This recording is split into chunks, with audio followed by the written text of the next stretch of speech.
Hello, my loves. Hello, hello, hello. Well, you guys getting on, those of you that start to jump on, whoops, I'm knocking things around already.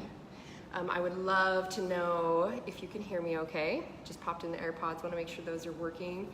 As well as, please let me know that you're just jumping on and joining and saying hi, where you're at in the world. I'm currently in Bali, so see I've got some fun Bali artwork behind me. I usually would be outside enjoying all that, I am instead going to be in a nice cool place to be able to share with you guys. So yes, Ben, hey, Magical Marci and Magical Ben. Ben, can you hear me okay? Will you let me know if the sound's okay? Thank you for joining me, my love. Awesome, thank you, love. So this is quite the subject to be jumping into, and know that, I actually gave myself, I always believe in just being an open channel of a vessel of pure truth and authenticity and vulnerability and just sharing in pure transparency, because there is nothing to hide and there is nothing to prove. And this was actually a subject that a couple years ago I shared a YouTube video that my friend Guy and I did. He actually used to be one of my personal clients.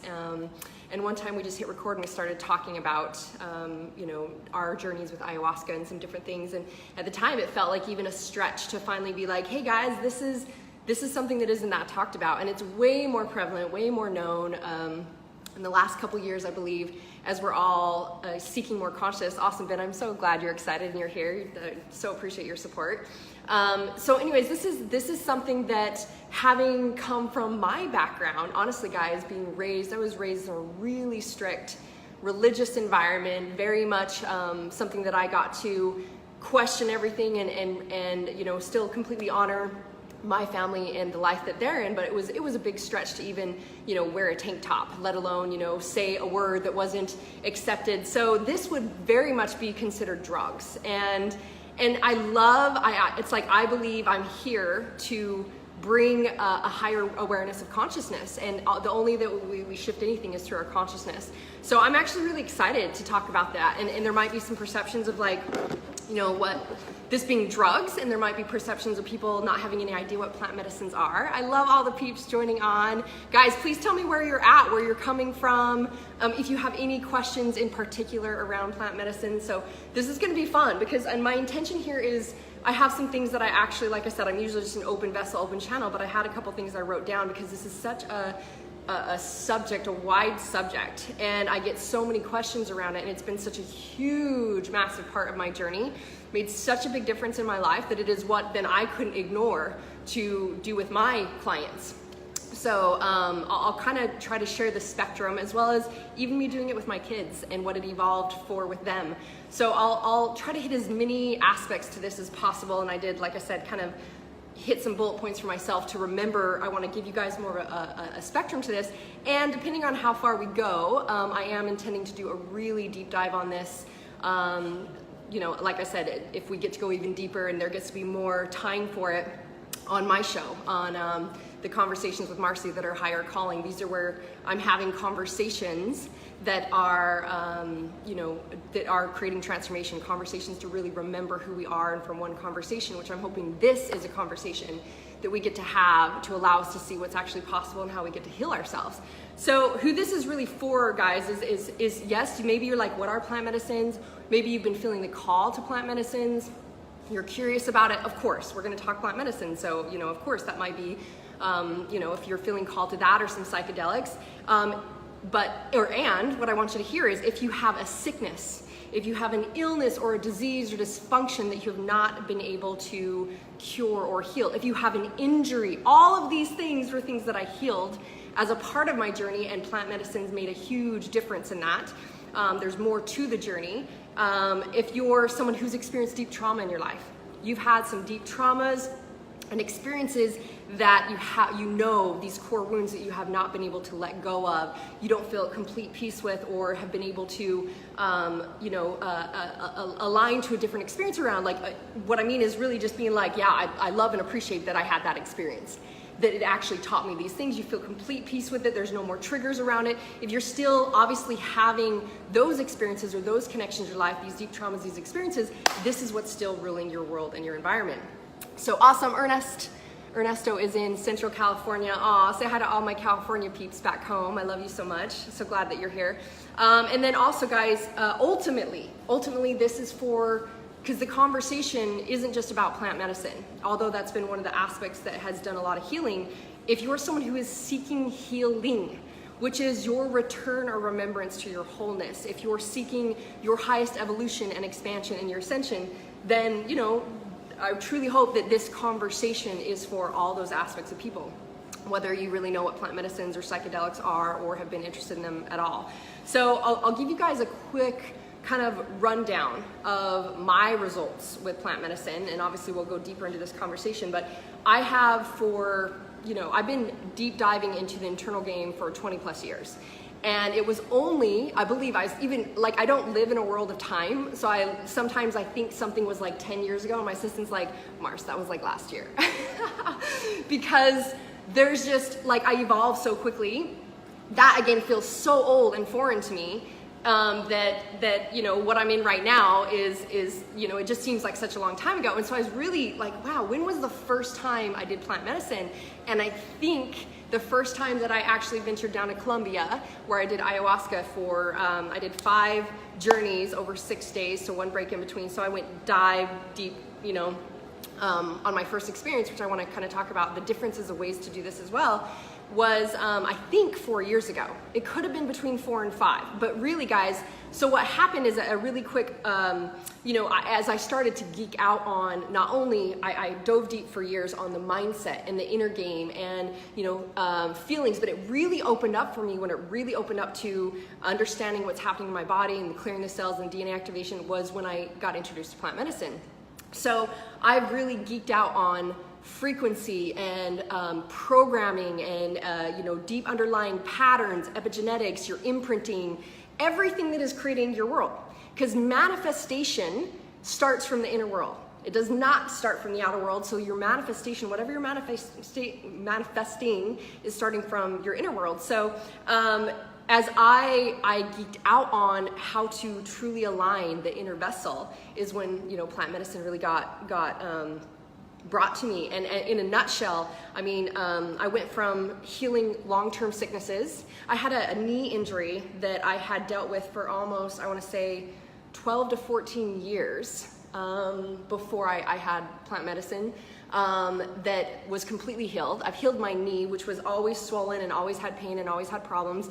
And doing all the inner work even around the emotions on it. This is why I want people to hear, you know, what's really possible in what's actually available to us, because still most people are doing it on the surface with Western medicine, which we can talk about. Yeah, as we go into deep diving on the emotional reasons why we have sicknesses and injuries and all these things, that's another layer to it. And then there's these other layers that go right into the depth of it. And so I cleared my knee injury. I actually healed my liver that I had issues with. I've seen clients heal all sorts of sicknesses and diseases that I took down into the jungles and have done medicine with. Not to mention, I mean, after my second round of doing plant medicine, I went to becoming the $1 million mentor. I went from literally coaching clients at $150,000 level to over $1 million level, because there was such an alignment in my system and the truth and knowing of that value that I have, and even my gifts and capabilities arising and coming out, that literally, like, so you see, like, from 1 year, the first year that I did it, to the next year, not only did I have massive healing, like healed my body of sicknesses and injuries and issues that I've been dealing with for years and years and years and years, I catapulted in my business to then even the next year, going, like I said, to that $1 million mentor, to the next year, as I did my journey with different plants. And overall, even in this last year, you know, aligning the feminine and the masculine energy, healing sexual traumas, going from like having intense from the religious beliefs to experiences, you know, even we're talking what we hold on to, which I'll kind of dive into, like past traumatic experiences, sexual abuse, all these things, getting to a place now where I literally, through my journeys with plants, I had the most luscious love affair with myself and fell in love with myself, aligned my feminine masculine, which you can only receive the reflection of the relationships of divine union from without when you are within. So being able to open myself up to the codes of extreme sensuality, ecstasy, bliss, pleasure. See, we don't have a reference point for that, which I kind of want to share. So that's kind of a nutshell of what I would say the results from working with plants that I highly, highly, highly attribute to working with plant medicines and psychedelics. There's, of course, there's more to that, and I want to share lots, because that's saying a lot. I mean, really opening up a multi-dimensional self that allowed me to be multifaceted, having extreme gifts and capabilities, activating DNA that was dormant within my system, clearing the cells. It allowed me to be this multi-dimensional millionaire. It's like we're mystical and we're both human and we're worthy of having it all, and how to bring that into alignment within our being and with a remembrance of who we are to receive that kind of experience externally, to get rid of the suffering, to kind of align to our own God consciousness. And so I know that's saying a lot. I know that's, and actually guys, I feel like I'm tipped up just a little bit for you guys. Now I just went sideways. This is fun.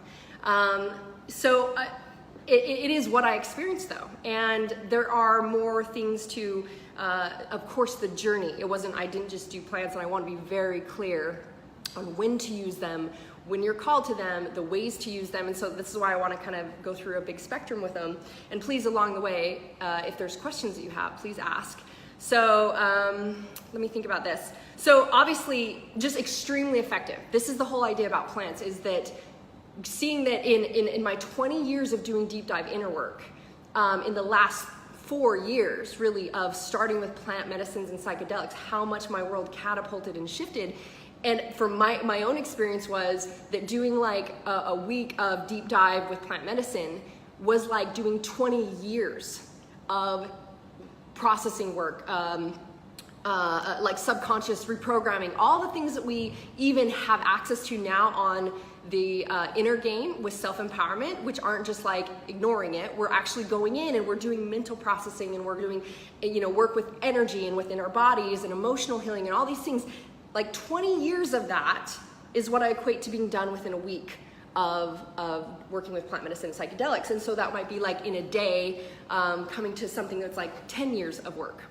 So that's kind of the it being one of the greatest tools, and I'll share with you guys why it is one of the greatest tools. So when I'm referring to plant medicines, for those of you that, and like I said, I have a couple, I'm like trying to keep myself on track to be able to give a bigger spectrum, because I can go off in a lot of ways.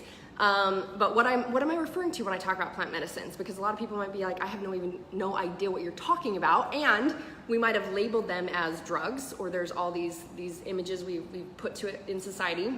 So like ayahuasca was the very first plant medicine that I experienced, and ayahuasca is actually just a vine brewed, it's an entheogen, if I'm saying that right, from the Amazon, and so it's also known as the grandmother medicine. You might have heard people talk about the grandmother, and they're actually talking about ayahuasca.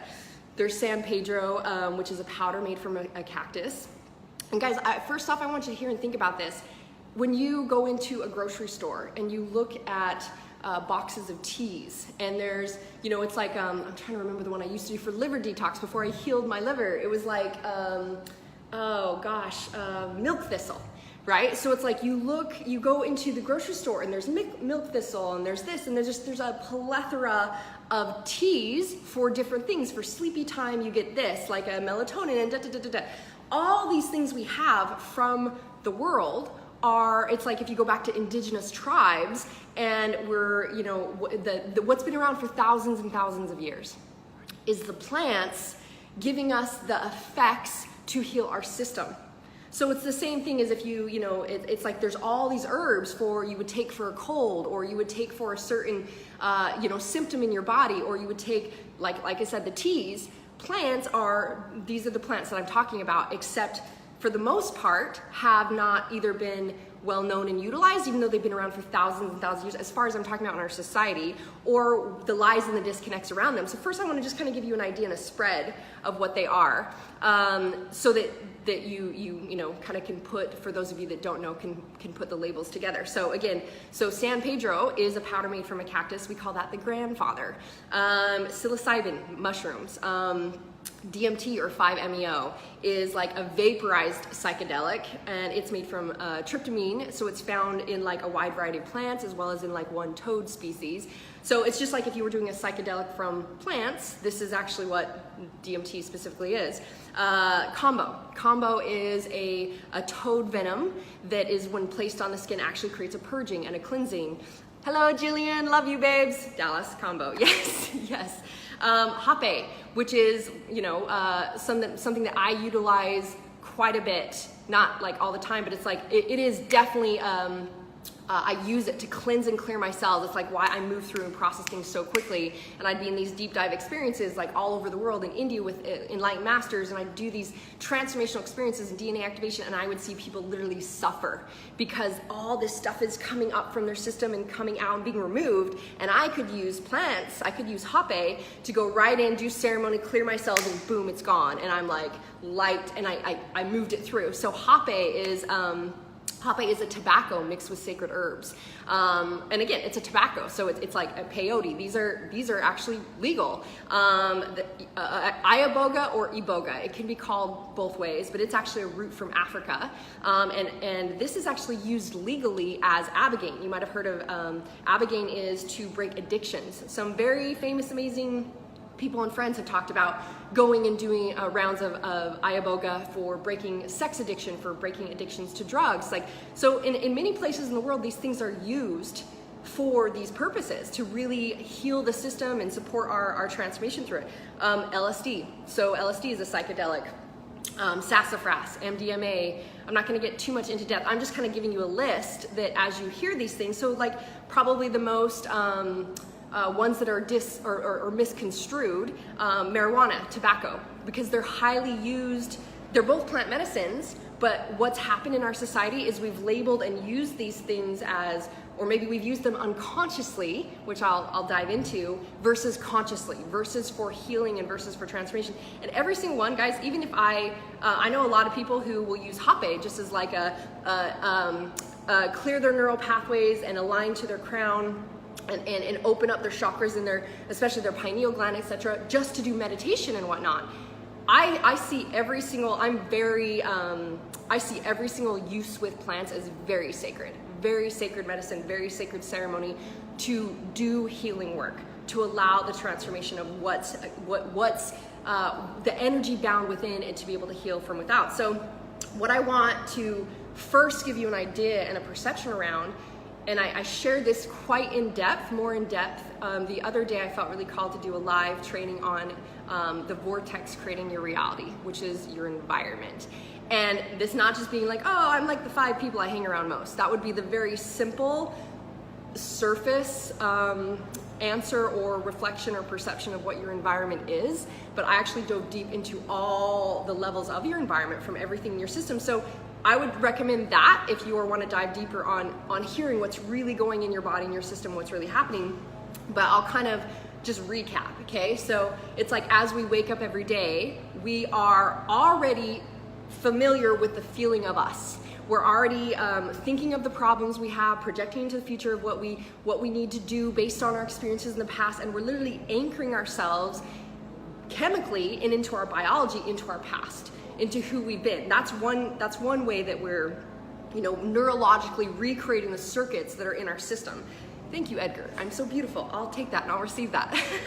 So on top of that, now as I talked about what happens when you have a trauma, and now you had an emotional experience, and what it did was it created this bound up energy inside you. So it's like my knee, I'll give you guys a quick understanding or glimpse of how this is put together. When I was 15 years old, back in my past, guys, so the reason why I had, so much healing that I got to do in my past, I was raised, obviously I said Mormon, LDS, a really strict religious environment. I had sexual abuse, I had stalkers, I had rape attempts, I had kidnapper attempts. I had tons of sicknesses. I believed that the body was sick, and the body was like this thing that you had to fight, that everyone got sick and it was pure luck. You didn't know how to control the body. I saw my dad die of diabetes, not to mention several family members were always dying, had tons of sicknesses. Sickness just was like prevalent in our family. So from a young age, I had lots of sicknesses. I had ulcers, I had migraines, I had crazy sicknesses we didn't even know what they were. I had a heart attack at 19. I had I almost overdosed on sleeping pills and depression pills when I was 19. Again, trying to work 3 jobs and trying to create enough money to help support my mom and my family because my dad had passed away. And because I stopped sleeping at 11 because I had stalkers and was afraid to fall asleep at night, just hearing all that, right? It's like, holy shit. that's a lot of like stress energy. Okay, and so what happens is from traumatic experiences I had, it's like that was stored in my system. So again, from me having an experience with a stalker, I stopped sleeping at night because I felt unsafe to go to sleep. And so literally at night, I remember, I didn't realize this till I later took the journey of healing for myself, but I would go to bed and I would tuck up the covers like this. And I literally was like this. Again, look at my body language. It was like, I am afraid I'm gonna get attacked. And I was too afraid to go to sleep because I was afraid if I shut down and went to sleep, I was unsafe and I was gonna be attacked. So this is stored in your system, okay? So from what would show up, liver showed up for me, which was anger, because it's like I had no ability to express from the time I was little, all these horrible things that happened, all this fear, everything embedded in your system. My dad died of diabetes. That's lack of experiencing joy in life. And I can totally see how we grew up on a farm, we had to grow on food to survive, you know, everything was scarcity, lack, and sacrifice, and you have to show up a certain way for God to love you and everyone else that's watching to love you, and in certain religious aspects. And I'm like, holy shit, no wonder my dad was miserable. And of course, like sick with diabetes and died from it because it's lack of joy. So every single physical symptom, every illness, everything is rooted in your body from emotion, okay? Our thoughts and our emotions are creating our world. So emotion that becomes stuck energy, when we don't learn how, which we have not, guys, we've been raised from the time we're little, learning to suppress our emotions, shutting off our gifts and the capabilities of feeling, which is how creation happens.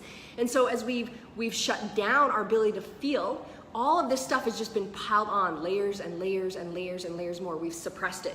And anything that is low vibrational energy and it's stuck in the system creates disease dysfunction. So we're literally living in an environment that's based out of stress and survival, which is doing a massive number on your nervous system and on your entire body. And here we're running to then the Western-based medicine, which is like, oh, you got this symptom? Okay, because I did this for years, guys. So I relate to and understand this. And I'm not saying Western medicine definitely has its purpose and its reason. I would hands down, if my boys like Skylar, when we were in was this last summer? I think Skylar broke his ankle when we were doing our date night at the tramp park. Of course, I took him to the emergency. We had to do emergency surgery on his ankle. That's not something that I'm gonna sit there and do energy work on and be like, you know, that's where Western medicine is there to support us. It is for emergency, in my own personal experience and my own eyes. And there's tons of other options and availability for healing. There's energy work, there's all sorts of things. But what I'm really, you know, we've been mostly open to or seeing is, okay, you go to the doctor, and then based on your symptoms, they give you a drug, which is going to cover up those symptoms. It might give you other side effects and other issues, and then you might need another drug, because then now you gotta work with those side effects and those symptoms. But ultimately, everything is just you consuming something to numb your ass down more, to dull your system from even feeling more, to work on those symptoms, but actually nothing has ever worked on the root problem or cause that creates the healing. So now we create more disease and more dysfunction, and it's more of a cycle of being out of control, and all of this is kind of the basis of our society. And what I wanted to share with you or give you an example of is I injured my knee when I was 17 years old. I was playing a co-ed professional soccer game, and I was a badass, and I was like scored all these goals, and we were like on the verge of the goal to win, and I could dribble really well, and this dude took out my knee. And now you would go, oh, you injured your knee because ... Dude took out your knee, and then I had knee problems. Well, as I went through my journey of healing and understanding how I had emotion in my system, where a knee was moving forward, attachments, relationships, ego, with my dad passing away, my mom kind of took off and you know, in her fear of like being alone, and was kind of just disappeared. And so I felt like I lost my mom and my dad. And then when she started to date, and all of a sudden it was like I had resentment towards the man, the masculine energy that showed up in my life, which my mom was dating at the time, which is now my father-in-law, which I absolutely, is it father-in-law? My stepdad. I call him Jerry, so I don't even use that word, but absolutely love. But at the time, I had massive resistance to him. And so holding all these feelings in my body, I created an injury that showed up to reflect the emotions that were stuck in my system. Then I had that injury for years and years and years and years, okay? because I didn't, and as I started to do emotional healing, it was like, oh, no wonder this is never healed, because the body doesn't know the difference between past trauma and where it's at right now, past, present, and future. The body only has the internal emotional connection that's still in its system. So this is why I just want you to hear that all your past traumas and experiences that you have not leaned into, loved, and healed. Everything that's in your cells, from even your family imprinting, epigenetics, like you're actually taking on the imprinting as you're an egg in your mother, as she's an egg, as she's in your grandmother. There's generations of imprinting happening within your cells that you also are part of what you're experiencing in your body. What else on top of that? Okay, so just even looking at how the collective is, right? How the collective operates in fear, scarcity, lack, etc. All of that is what you're feeling and operating in every day, and you're taking on in your system. And we've just been taught to numb it down, to turn on the TV and distract ourselves, to run from real healing and think that this is normal. And I've talked a lot about how this is like, normal is really broken. And in our experience of normal, also living in a world of comparison, competition, fear, lack, scarcity, all create a stress in your system. So your body is just bombarded by these low vibrational frequencies, by stuck energy. It's all within your system. And that's why disease, sickness, illness, injuries arise, okay? On top of this, I want you to think about how we are, especially in Western society, we are so mental and logical, and it's like looking at entrepreneurs where we're innovators and we're strategizing and we're constantly like, I gotta learn this and I gotta do this and I got to get to there and I gotta notice that energy. Even what happens in my nervous system is I'm like, oh, there's so much for me to do. There's so much to do. Ben, who's on here, he knows, we talked about this in the Best Life Tribe on being in force or flow and how we actually manifest when we're like, oh yeah, I'm worthy of ease and grace, and how we receive then everything we want versus like, okay, I have to, I need to, I should.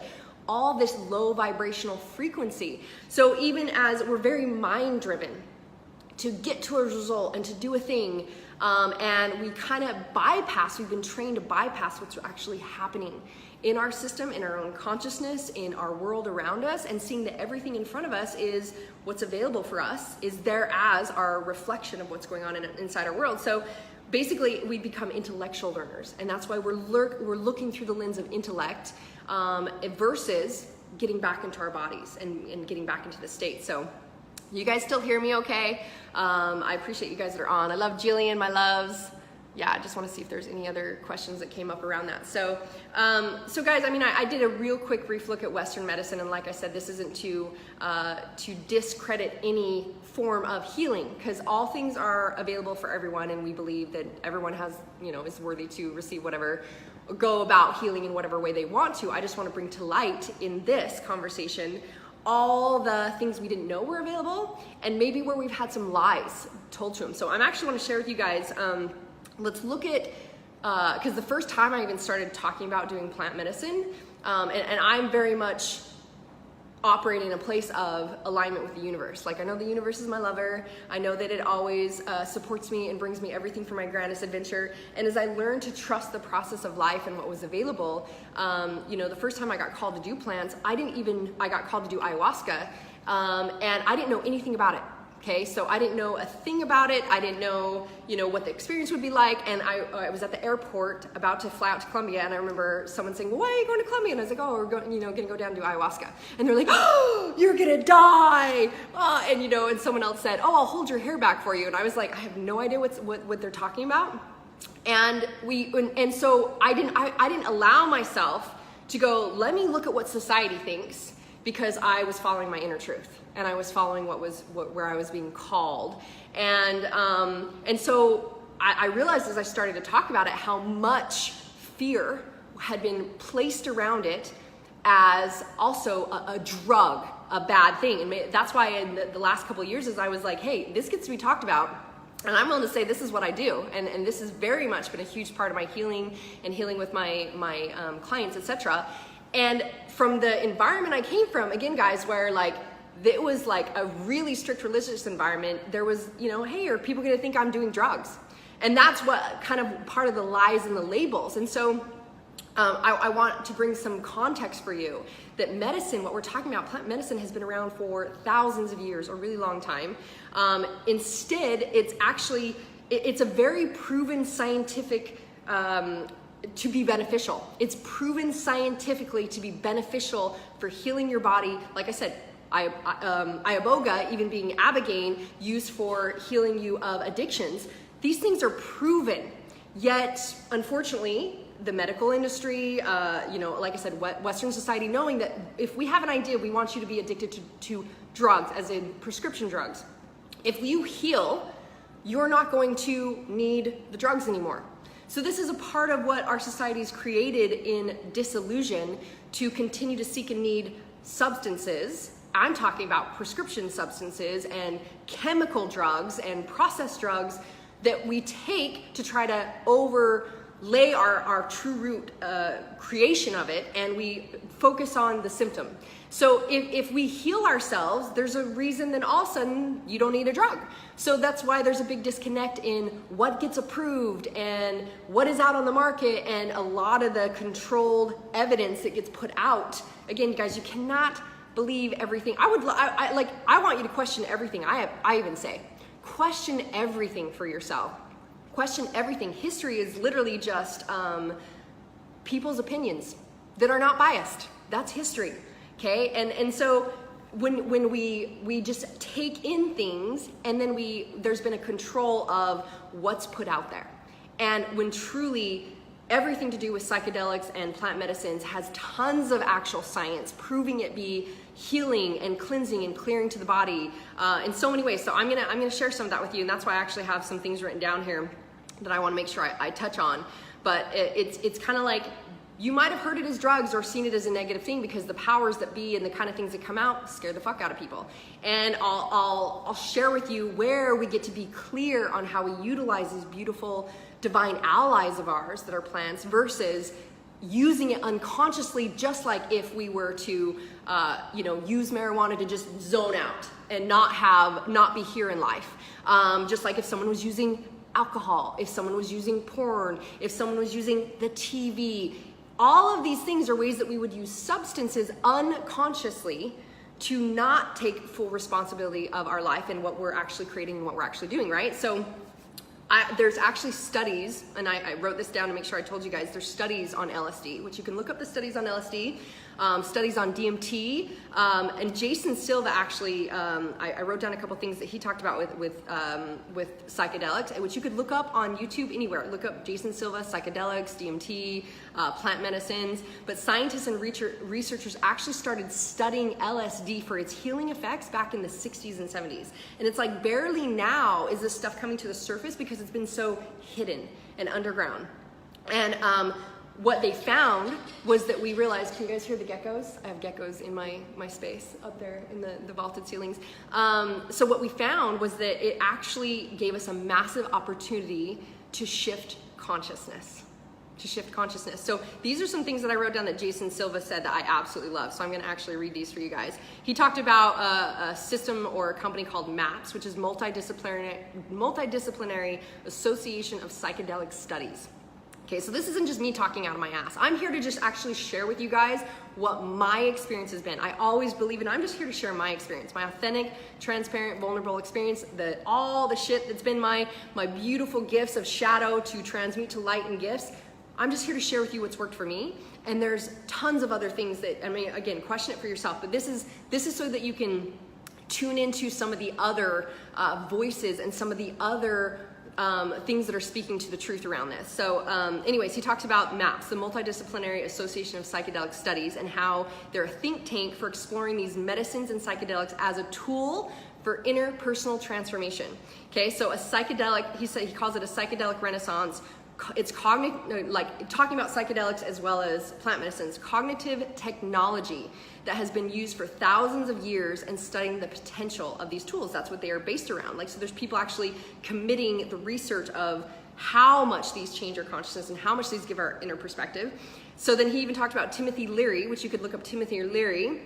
He wrote about the programming with the psychedelic experience and how it was almost a guarantee that every single person going into a psychedelic experience or going into working with this would have a result. And I want to be really careful, like meaning like, you know, not quoting anything that, but it was more like how he could say that almost absolutely every single person going into an experience with it would have a transformational result. And so these are activities to increase your stimuli with your inner consciousness, your inner world, your patterns perceived, and the world becomes, and how the world becomes. So how he described it was you see it as a mind in flight from orbital positioning and seeing the big picture. And these are some things I'm going to dive into, you guys, with what my experience was and what I actually see plant medicine doing with other people. But so I'm just kind of giving you, even how they're describing it is a lot of how I would describe it, where it's like you're seeing yourself from an orbital position. All of a sudden you get taken out of your body to an orbital position to see the big picture of life. And Jason Silva says, there's all kinds of answers we can find within to explore in the new spaces of inner space, which should be the space that we're actually exploring, that allows us to look into this deeper mystery of ourselves. It allows us to see our archetypal realms from within. He calls it, again, a cocktail of chemical technologies that thrust the body-mind into luminous spaces of exploration. It's engineering dream space, and he also calls it entering into God mode, okay? And I'm gonna give you context as to why, or why those things would be described that way. Let me see. What else did I wanted to share with you? He was also talking about Tom Robbins, which you could look up. He says that they pull us so radically out of our comfort zones that they decondition our thinking. Okay, guys, there's a reason why in your paradigm right now of what you see the world through, you can only see it through the context you have. You can only see it through the illusion, the Maya, the perceptions you've chosen, the belief systems that you have. Again, all the density of your frequency. If you're vibrating in a very low density because of all these emotional traumas and the pain and the stress and all these things you're holding, even when you give out love, you're giving out a low vibration of love. Well, I should do this or they're not gonna like me and I have to do this and I have to show up this way. That's all bullshit love. That's all very low density. So it's almost like when we're operating from this place, all you can see is what you know. And this is why I say there is obviously a lot more to going along the process with using our mindset, our emotional bodies, our feeling centers, activating our DNA, clearing our cells, all of these things. Yet it's coming from a place of, like why I said it would have been 20 years. I felt like I did 20 years of deep dive inner work that was the same, equated to the same result I got in a week or five ceremonies I did in plant medicine.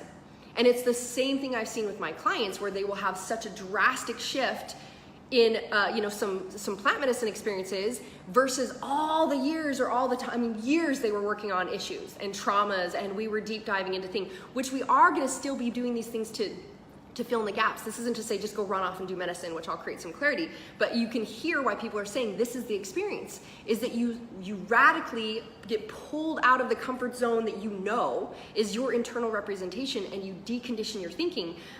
So he also describes it as it thrusts us out of everything we thought we knew about the world, as if to see it for the first time.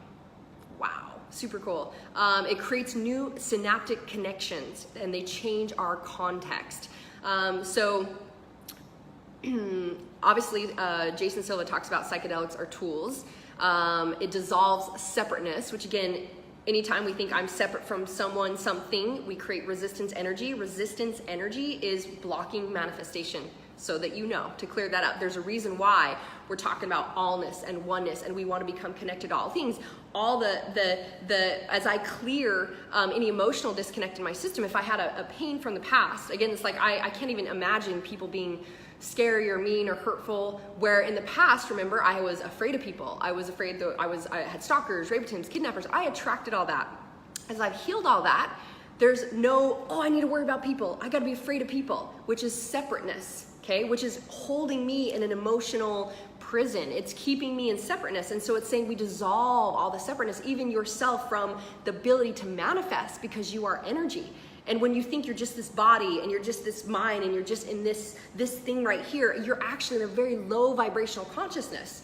To know that I am actually God consciousness, and I can see myself from this space, and now I see that I am multidimensional and have massive gifts and capabilities. And if I am literally 99, I've said this a few times lately, 99.9999% energy, then there is no body line. I'm not this body, I'm not this place, I'm not that space. I'm actually all the space in between, which means I am connected to all things, which means I effortlessly manifest because I am connected to the energy of what I want to create.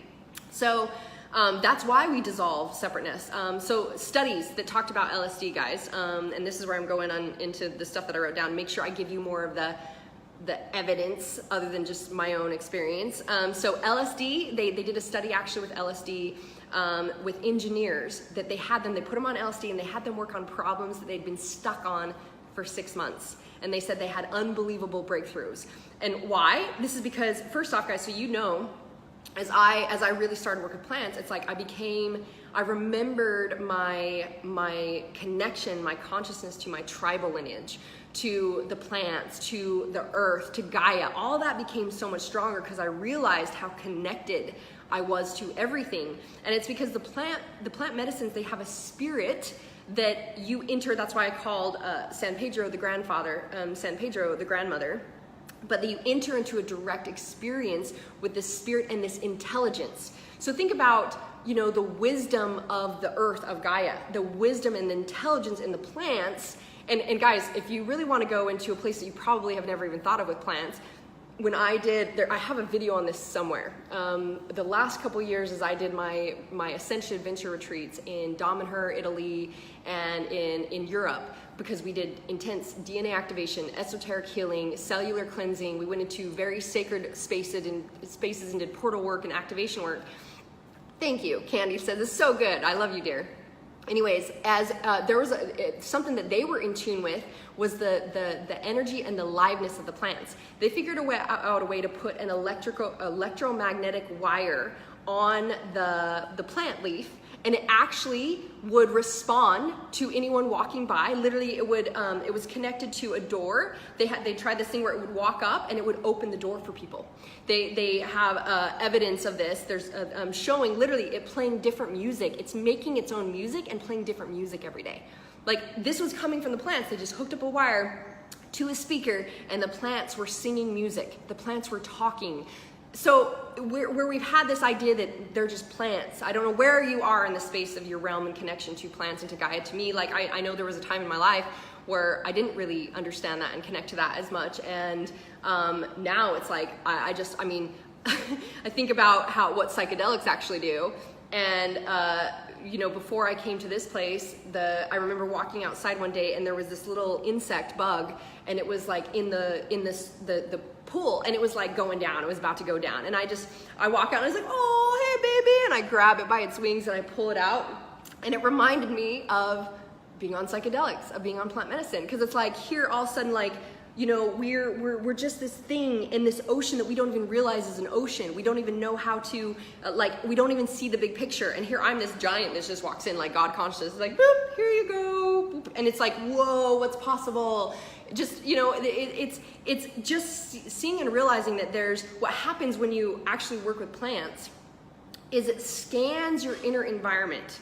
Okay, so it's like, it's an intelligence. It has codes, it has ancient intelligence. This is why tribes have used plants for journeys and for, their own expansion work and for ceremonies of coming into manhood and all these things. They've used plants to see the bigger perception of their connection to all things and their bigger creation. And what happens is the plant, the spirit and intelligence kind of almost scans your inner field and your system, right? And it always is giving you what you need. This is why you can't say, if you do a plant medicine journey, you're going to have the same experience your friend had, because they know exactly based on what's going on inside you, which I'll try to create a little bit more clarity around of how they actually work, is they're scanning your inner field, right? And so it's like, they're looking at what do you need? And what you require to see and to clear and to cleanse out. So it's like it communicates that to you in a very profound way. Also, it's like activating your DNA, opening and awakening lots of things within you that have been dormant. Okay, so what else did I want to tell you about? Let's see. So psychedelics, they're actually not addictive and they're not dangerous.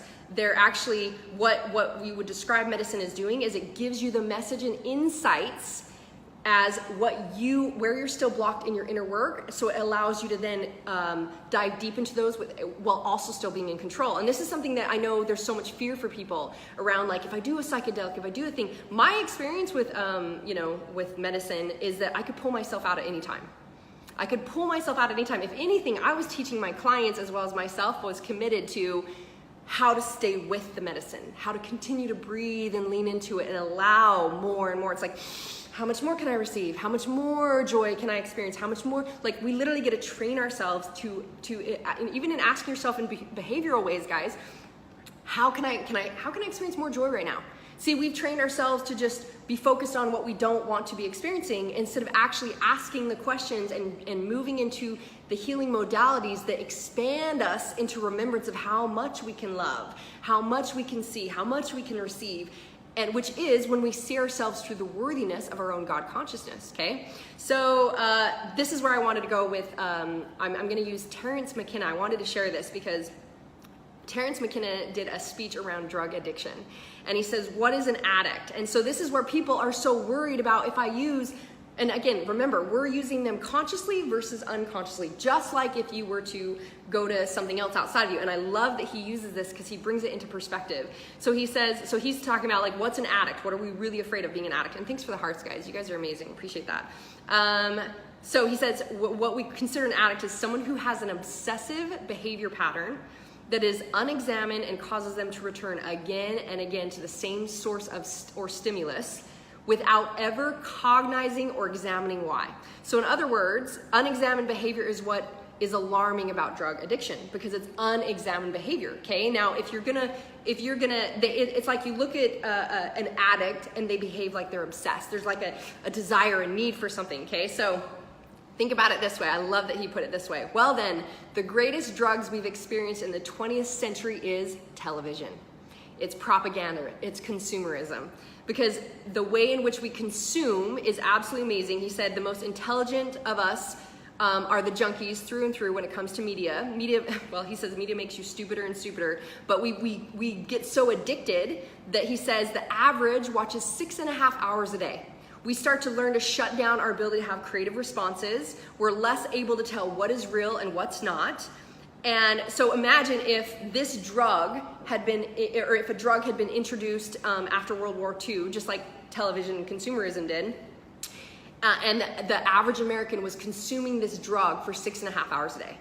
What would society be doing? They'd be doing a freak out. But guess what? Again, we've labeled as television is okay.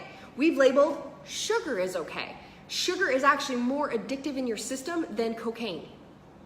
And yet we're handing it out, it's in everything. Okay, all of the chemicals, the process. So look at what we might want to actually consider drugs that we're taking into our systems, from the processed food and the chemicals that are destroying our bodies. We have forgotten to work to be with the plants and nature and Gaia and clean food and clean eating. And then we've been destroying our minds and programming our minds, and we're literally obsessed with watching television. Guys, I haven't had television for 10 plus years. I don't even remember the last time when I had my boys with me, it was like once a week we'd watch a Netflix. We'd have a movie cuddle night and watch Netflix. Yet when this brings it into context of like, this is how we've learned to shut everything down. So he says that's actually a pattern of addiction. So where we've been saying these things are not even considered an addiction, but yet people are so afraid that if they do what they consider drugs, which we now know are medicines and psychedelics, that actually is something that isn't even considered an addiction. It actually is scientifically proven that it will support healing in your system. It actually will up-level your consciousness. So what else do I want to share with you that he said?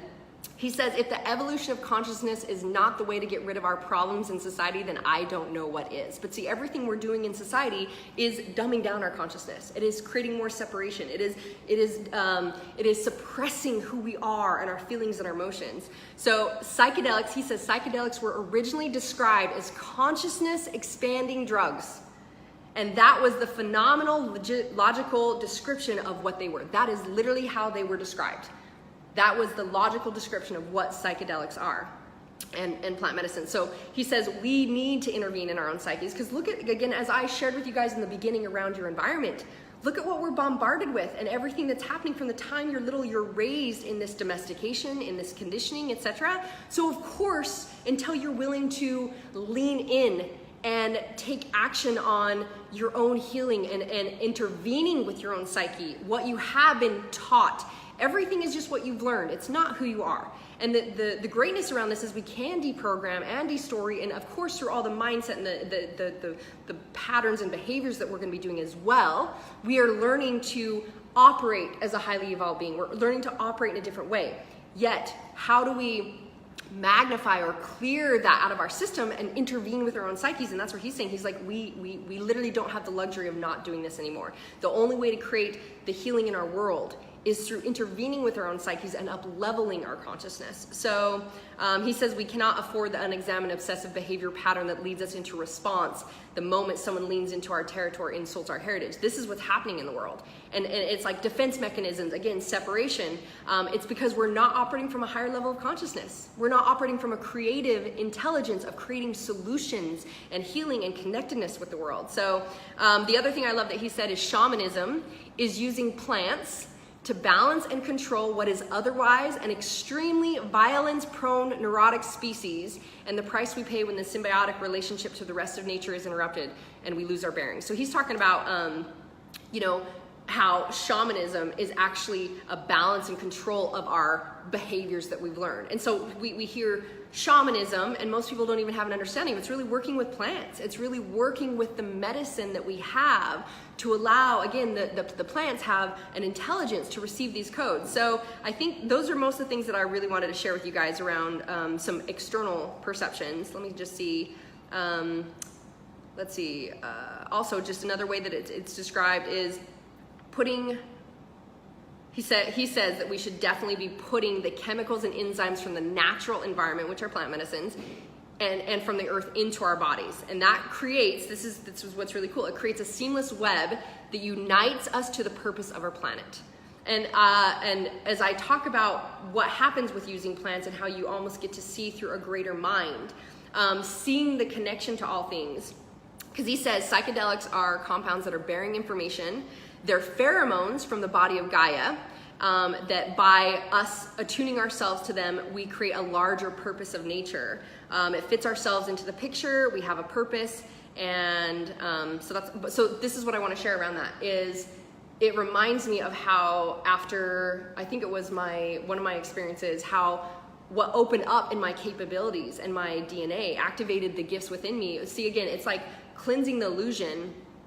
I could, and I've shared this before, how I can actually now, because I have access to this, it's not like I have to keep going to medicine. There's not I need more, which I'll kind of share with you now as we go through the different stages of how to use this and how to be aware of working with it. But I remember being able to look up, I looked up at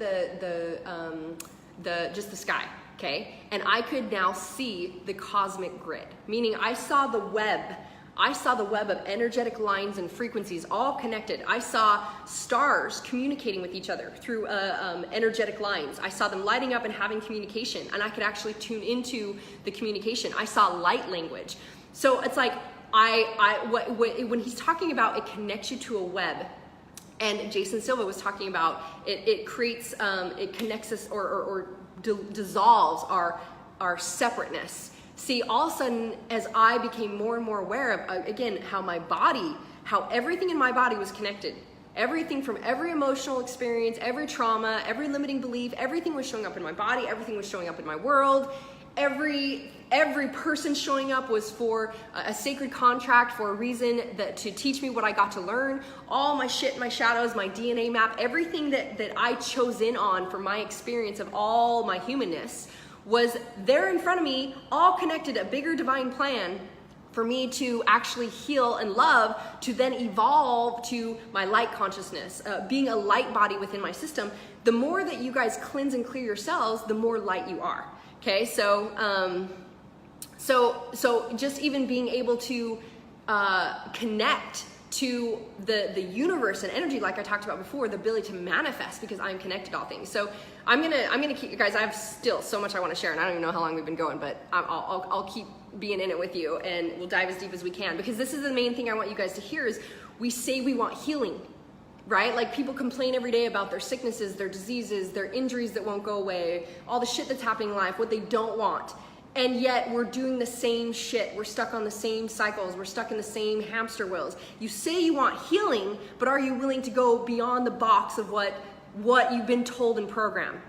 Are you willing to or able to see the gifts? And this is just where I wanted to share my own experience and the experience that I've had with my clients, etc., is the gifts that are available for healing. Because when I had this depth of freedom come in my life and healing and like remembrance and return to wholeness with myself, how could I not share that?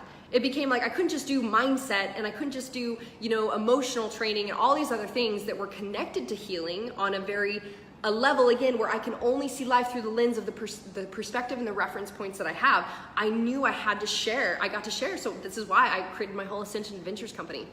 And it's why I do have which I even set up a system for, because I was like, I can't keep going down to the jungles ever to just take people, again, because I get to do it when I feel called. And I'll share more on that, but I do have a retreat coming up in March of next year in the Wholeness Temple, where we're doing DMT and psilocybin. And the whole reason I created Ascension Adventures is because I not only wanted to take people ready that were my clients and to go so much deeper and have a whole different experience of, massively catapult their evolution, their healing, and everything that they could create in their life, but also because I know most of us have this fear of how to go about it. And there's so much fear and lies and illusions put in front of us that keep us from our divine healing. And that's all kind of part of the controlled, system of society, guys. So a lot of people are afraid to you might have an interest or a draw to it, but we're afraid to so literally I wanted to create a system where it's like you had your hand held. And I'll talk about the only ways that I believe in utilizing them for my own experience and what to be aware of. If you want to dive into it more, is you're getting to know more information.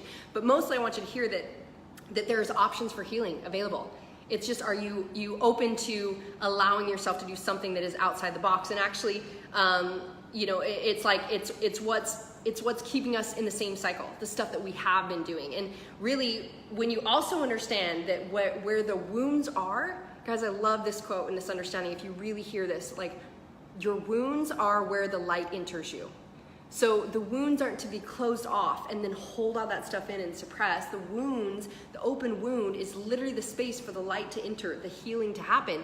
But the reason why most people don't allow that is because, so what happens when you've had all these traumas and these experiences, you have created your patterns, your behaviors, your identities to now keep you safe. Your ego mind knows exactly what's going to keep you safe, and it does everything to try to strive from that separation of what you believe will create fear, the identities, the programs, the behaviors you have to do to stay safe. So you've found layers of ways to keep yourself dug deep in this, okay, that you're not even conscious of. And so again, only through the eyes that you have of what you've learned can you see life. So as you could be someone that's leaning into the healing and processing your limiting beliefs and looking at and learning to create the behaviors and a lot of these things that I teach. This is all the connections in between the medicine that is going to allow you to be this person that operates from a higher frequency and not just recreating the same old shit. Yet most of the time people don't allow that level of healing because there's so much ingrained fear in their body that they're so closed off to it. So it's actually, we've tended to avoid these very painful parts of us because that's actually all we know to, well, let me give you a description of it. Let me see where I put this. Okay, because I talked to you guys before about how it's like whenever you have a trauma, it's energy in your system that's bound up. So what happens is we've had this tendency to avoid that energy, and really what I want you to hear in the bigger consciousness of you is that that's been waiting till you were ready to fully be able to process it, till you were able to lean into it and move it. But so many people, we've encapsulated it, okay? And so then what happens through your stories of it, your dramatizations of it, your patterns, your behaviors, you lock it away, okay? And what happens with plants? This is so cool, guys, because I've seen this time and time again with my clients as we would work for a long time on all the connections to their patterns, their beliefs, their identity, all these things. And then when they'd get to do a VIP day with me and we'd go, I'd have set up for them to do DMT, or I'd take them to the jungles to Colombia. Literally, in one experience, like DMT can be a really short experience. It can be anywhere from 30 minutes to an hour. It's like what happens is there's this what you see as separateness or your body and this comfort zone. There's like a softening. You go into a space where you're no longer seeing through your human mind. You're not seeing through the body and this, I'm this one little being in this level of consciousness and this experience in this body. You're like, everything goes soft, and all of a sudden, all the space in between is interconnected. And like I said, the plants, the medicine scans your system and knows exactly what gets to come up out of that consciousness. And it's almost like you feel this ability to soften, to allow yourself to now lean into what's there that's been hidden. The softness allows this opening. It's like to come out, to feel and allow this, right? And to feel what's really been there. And so then that allows us to loosen our defense structures, loosen the things that, you know, we create that are keeping us from penetrating through and leaning into these things to create healing. And it kind of allows everything to go down, the defense mechanisms to go down to have this move through. I'm thinking of it like what came through is, to give you an example. Okay, so when I first, I think this was my second journey of ayahuasca, my first time doing plant medicine, I was down in the jungles in Colombia and was going to do five ceremonies over 6 days. And I believe this was my second journey, and for 13 hours, I won't go into too much detail. I swear there's a YouTube video on this, because this was so transformational for me, and at the time I just had to share it. Yet I remember I'm laying in the dirt in the nighttime in the jungle, and all of a sudden I go into this, I found in my system this deep imprinting of shame. And I remember being 4 years old and deciding that I was not enough, deciding I was ugly, that I was stupid, I was afraid to be seen. And then I saw, it's like it took me through this glimpse, it's like this softening of like seeing the shame. And it took me through this glimpse of seeing myself as this beautiful little 4-year-old. If you guys saw me as a cute little I was such a cute little 4-year-old. I was like little strawberry blonde hair, although we were in rags because we grew up on a farm and had to grow on food to survive. And it was like I wore boy clothes, and even when I had the boy haircut, I was still a cute little 4-year-old. And I saw myself through the eyes of this perfect little 4-year-old. It was beautiful and divine. See, I saw myself through the greater mind. I did not see myself as this mind that was experiencing this, like, I'm not enough and these deep limiting beliefs. Now, guys, I've done a lot of conscious work, and this took me to a place I had not allowed myself to go. And this brought up this energy and this imprinting of shame and all this energy stuck in my system.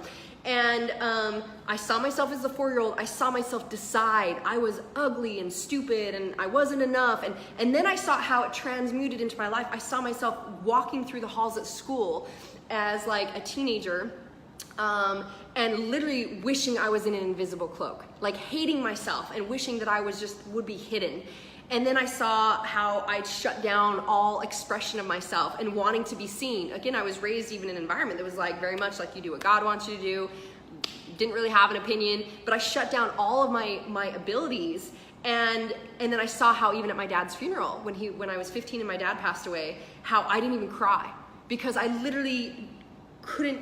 It's like everything had been suppressed. I didn't want to be seen. I didn't want to, And then I remember even seeing how I was so desperate to die. I wanted to, when I got my driver's license, I wanted to swerve across the road and just kill myself. And yet the only thing kept me from doing that was the fact that I was afraid I would hurt someone else in the process of it. And so as I saw all this, guys, it's like all of this stuck energy and these belief systems began to move through my system. And I saw it all as untrue and perfect because I was like, aw, that cute little 4-year-old. I saw myself outside of me. That cute, beautiful little 4-year-old took on those beliefs, and look at what it led me to experience in life, which was all a part of my perfect, beautiful journey. And I saw it all in perfection.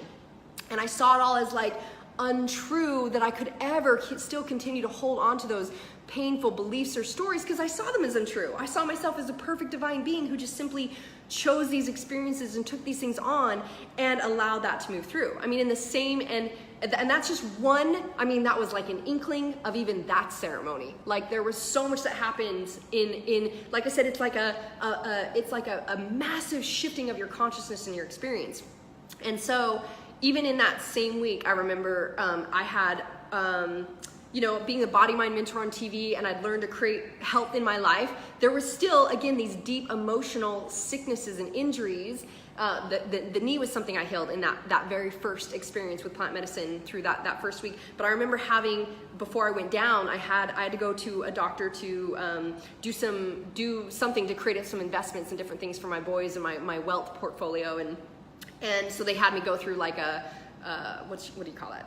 Because I don't go to the doctor, I don't remember. It's like a checkup or something where they evaluate you, right? And they were like, oh, after all the tests, they're like, you're super healthy. But they're like, but your liver is, you know, I think producing 2 times as much as is normal, and we don't know why. Like, you seem so healthy, but something's going on with your liver. And I had my liver come up several times in energy healings and all sorts of things. Obviously, knowing liver was what stored anger, and there was never the release of the anger and the expression of anything. I mean, from having very fearful experiences and traumas and all these things, and none of that had been like released or expressed.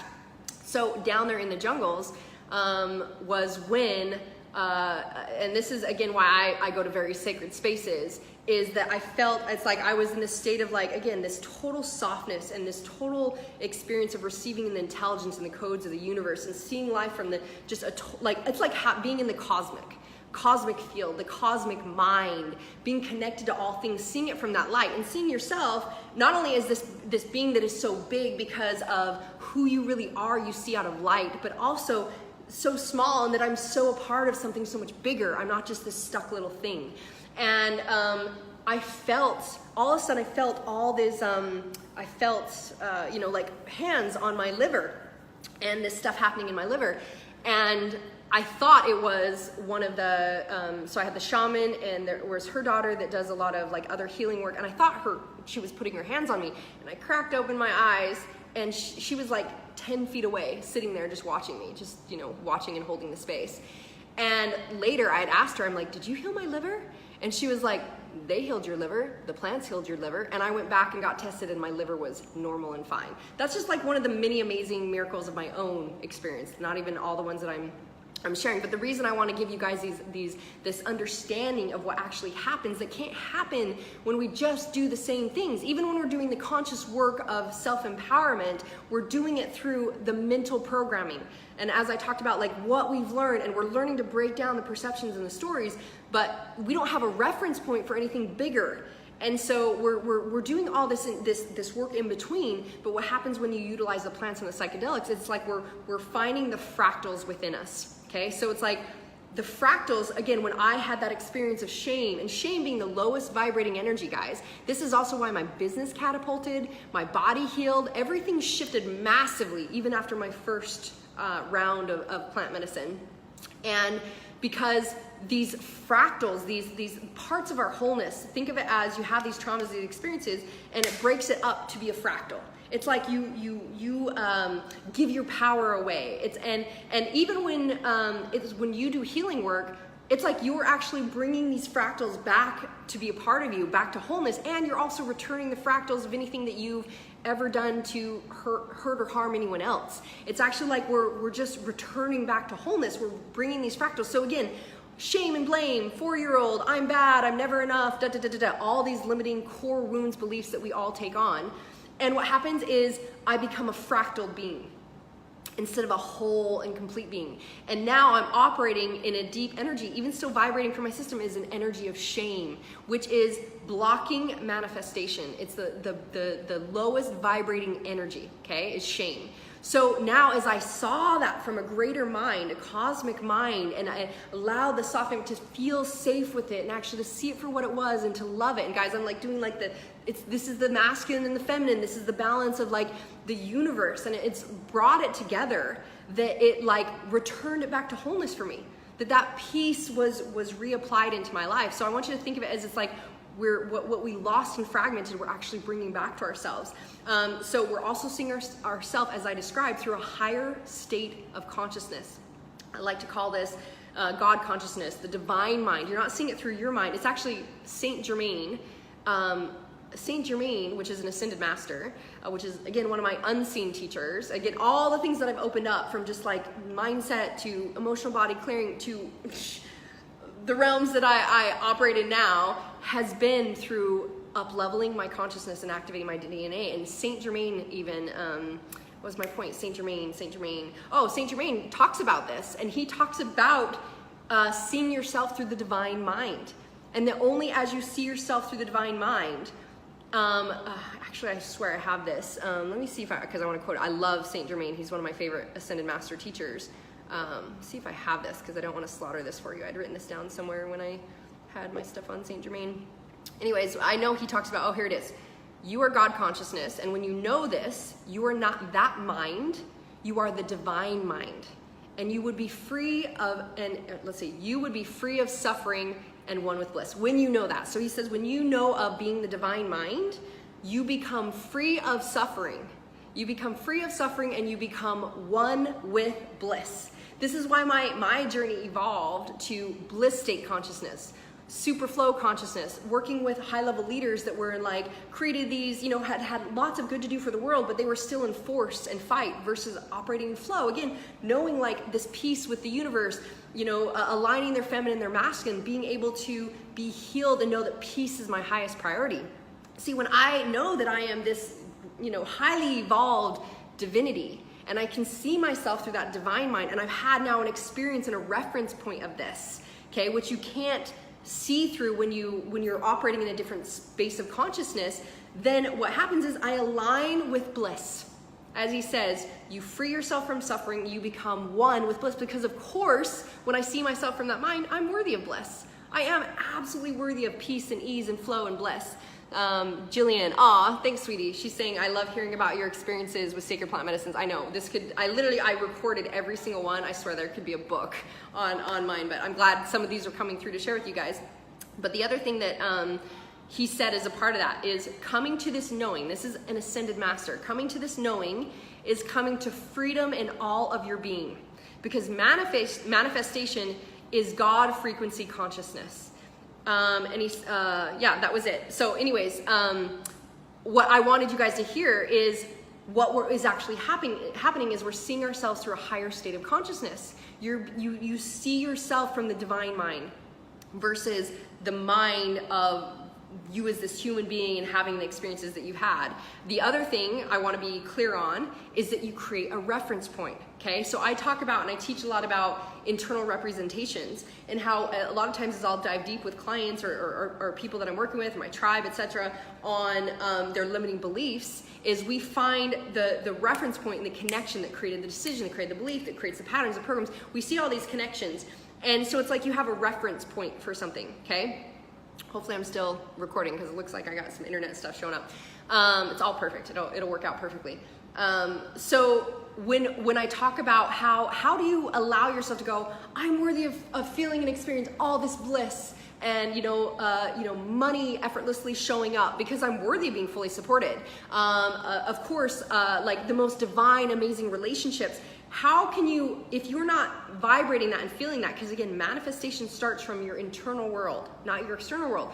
You get to be that vibration to attract that vibration from outside of you to be able to receive, okay? So if we're only operating from what we know, then we don't even have a reference point for that. And that's why I say when you work with the medicines and psychedelics, it does this where it takes you to a greater consciousness mind. And so now you have a reference point. So I'll give you guys I'll share some really, what I would have probably been so scared of sharing before, but literally I'm so okay with sharing all things, being super vulnerable and authentic and transparent. This reminds me of aligning to bliss, to ecstasy, to sensuality, to pleasure. I shared a little bit about some of my first experiences of healing the body, like healing injuries and sicknesses and finding some deep core beliefs and core wounds that got to be healed.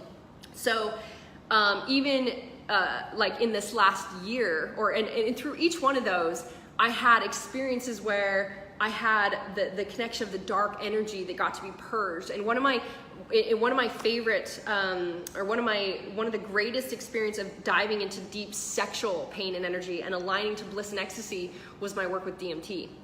And how I could describe that is, in my personal experience, is the first time I did DMT, I felt like I got fucked open by the universe. And I've shared this on some different things. And this has happened in Aya as well. I mean, there's like this whole other code of sensuality. And what's happened in my experience is the deeper I went with in between medicine, which it would show me my inner self of what else got to be healed, what else got to be loved, what other patterns and things I got to bring together.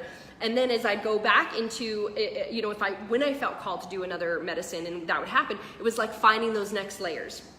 And I went from a lot of my work with medicine was just clearing and cleansing and healing traumas and removing all this energy from my system to then what became my experience was there, it was like, it's all just about bliss, baby. It's all just about ecstasy. It was like pure sensuality. It was like opening up the world of like the deepest bliss and ecstasy and sexual expression and just pleasure, and allowing me to be worthy of receiving the deepest depths of pleasure and having, so it's like I describe it as, even one of my first experiences with DMT was I felt like I got fucked open by the universe, meaning like that I was like, that's what real fucking is. Like that's what I experienced pleasure beyond what my mind could have ever conceived was even possible.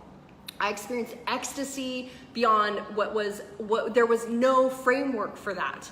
And each time that I did more inner work and went through, what would happen is with DMT specifically, my experience each time was the next time I was fucked open even more. I had an even deeper experience of bliss and sensuality and receiving these codes of ecstasy. And then I would have these little parts of me, these scared little girl parts and these dark parts that had to emerge and come through for healing. And even in the last time, I think this was the last time that I did medicine, that I was called to it, I did, and this is actually why I created my remembrance retreat, because it is in this very sacred space, working with psilocybin and DMT and going through a couple of rounds that we're going to be doing with a group of people, me and my sister, my dear friend Amber, and I'll share more about that later. But when I was called to do that, it was because I was now at a point ready to absolutely heal and align the feminine and the masculine within. It was showing up for me as like receiving divine sacred union and knowing I could only receive divine sacred union when I was the divine sacred union within. Okay, so it's like I got to heal the masculine and the feminine in complete balance within, and that I was also told and knew that meant I got to heal and release all and any of what else was remaining in past sexual traumas, sexual abuse, any of that in my system. And from that last experience, literally again, like after that, my sensuality codes, my bliss codes, my pleasure codes were, just again, I had no way of knowing that it could be that amazing and could be that good. And then everything in life became that amazing and that good. That's when, if you go back and you watch the videos and things I was teaching after that, I was like, just breathing felt sensual and just beautiful, and like just smelling the smells of the plants and like my feet in the earth, and just like everything became juicy. Everything became juicy in life. And guys, this is coming from, where I was the girl who only saw the weeds on the side of the road. I didn't even see the field full of flowers. I would see the the weeds next to the flowers, because that's the consciousness that I had been looking through. So all of this gave me a reference point. And that's what I want you to hear, is it gives you a reference point to your healing. I'm trying to think about what even time it is, how long I've been going here. But so what else is happening when you're doing medicine is you're receiving the codes. You're literally getting new context in your system. You're receiving information, you're receiving the intelligence, you're receiving the codes, you're receiving this essence, almost like this God consciousness essence. So for me, it was the more I aligned and experienced bliss from a different reference point, I had a code of bliss within me. I didn't have to go to the medicine to feel bliss. I literally had the codes of bliss and the codes of sensuality that applied in my everyday life, and I got to learn to integrate and embody and imprint within my system and apply into my life, okay? And that's really important to hear. So ultimately, through the journey, it's you're returning to your wholeness. It's really returning to a home feeling. It's returning to this, bringing all those fractals together and creating these internal representations of what you truly are, which is a divine, beautiful light being. That's the remembrance and the return to the reference point of what you're looking for, which you didn't have a reference to before, because you forgot all that and just became like, oh, I'm a human experiencing shit, and this is what life looks like. So it's almost like a tuning fork.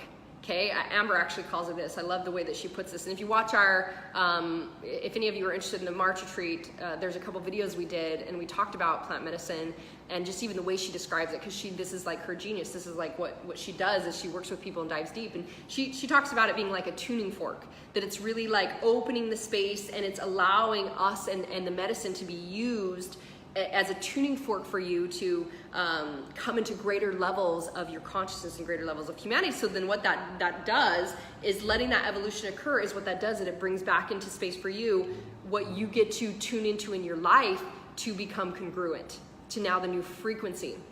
So, it's not a head game. It's not about, and this is why it's so different than self-empowerment. It's not about mentally trying to think there or mentally trying to get there. It's about an internal representation, and it's a true embodiment of coming back to this wholeness with yourself.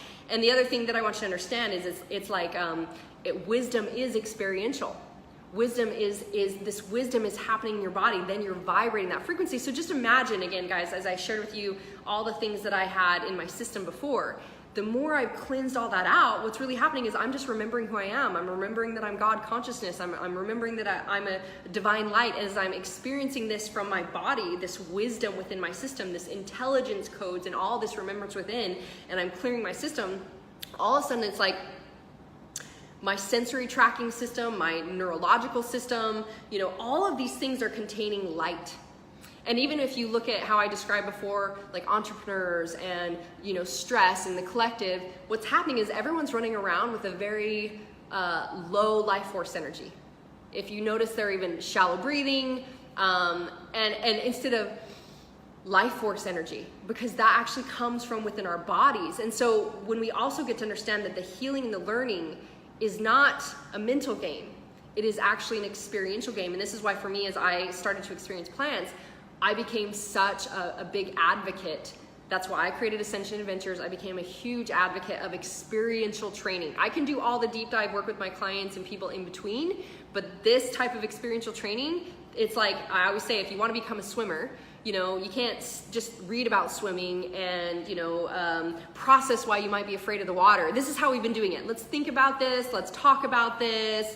This is why people have done years and years and years of therapy work, and then they do plant medicine, and it's like in one day we evolve and transition and move that energy, and they see it from a different perspective. But all they've been doing is thinking about it and talking about it and re-anchoring in those neurological circuits and those chemical, emotional things to your system, and you're just recreating. Your past is continuing to be your future. And it's because it's not, we're not coming at it from a place of working with our bodies. And so again, study, I was using the analogy of like, you want to become a swimmer, you read about it, you study how to swim, you process why you're afraid of the water and all that stuff. You're not a swimmer. We've got to get you in the water. Once you're in the water and you have the experience, it's kind of like riding a bike.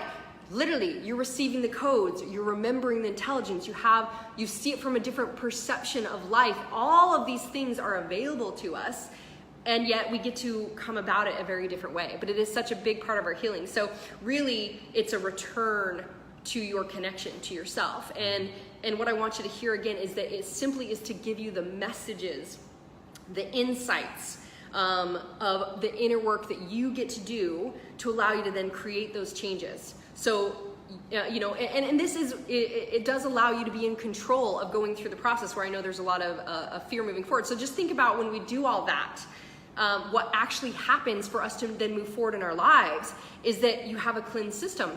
You're lighter. And think about, guys, your cells are, when we cleanse our system and we clear out the emotional stuck energy, and this is the thing I want you to know, and that most people don't even know, and why it also seems crazy for us to just do this from the mental programming side, is that your cells are 500,000 times more powerful than your thoughts. So when we try, again, notice even the language of that, we try, all it really is a trying. When we try so hard to logically think it through and control everything and plan it all out and use the head game, it's like, versus, like, so even when you try to replace it with a positive thought, that power that's vibrating out, first off, if it doesn't match up to the actual like the feeling of it, if it goes, that's not even true, you just reaffirm the limiting. Yet that is not even an inkling as powerful as when your cells are vibrating the feeling. So that is why the more we clear and cleanse, the more we emit light. You literally become a rainbow light body, an activated light body operating from crystalline consciousness. And the more light you're illuminating, what are you attracting? Attracting light, love, bliss, flow, peace. What also happens, guys, is I want you to understand, it's not just the clearing of the cells and the traumas and all the experiences. Hang on one second, I'm gonna get a drink.